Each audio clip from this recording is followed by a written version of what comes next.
Hi everyone, welcome back to Corporate Decoder. Today we're diving into GeneDx Holdings. Think of it as a DNA detective agency. Only instead of solving crimes, they're figuring out what's going on in your genes.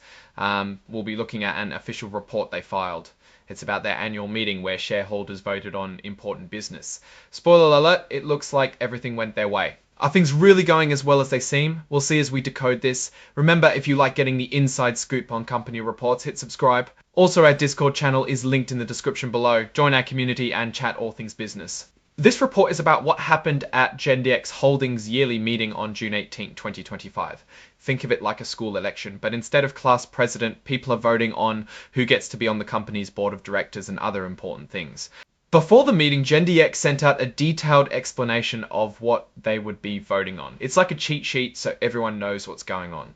This explanation was filed with the Securities and Exchange Commission, which is like the government's business police, so everything is official. Now for the numbers.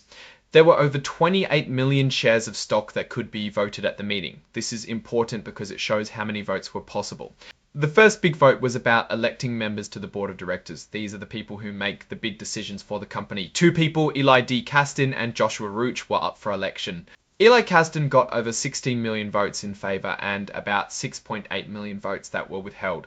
Withheld votes are basically like saying, I'm not sure or I don't want to vote for this person.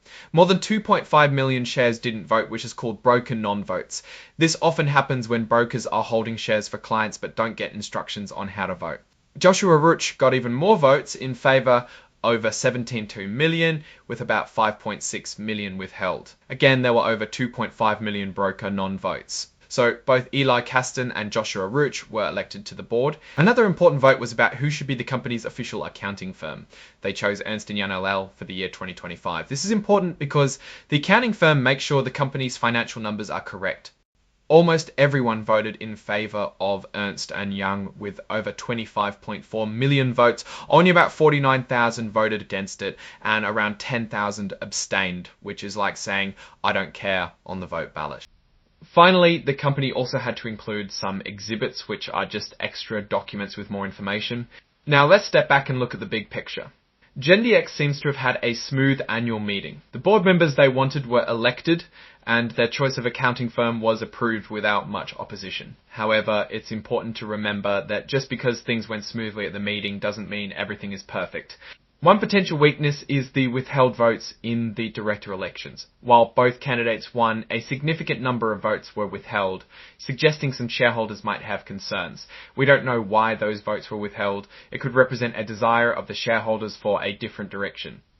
Looking forward, one risk for GeneDx is the ever-changing world of genetic testing.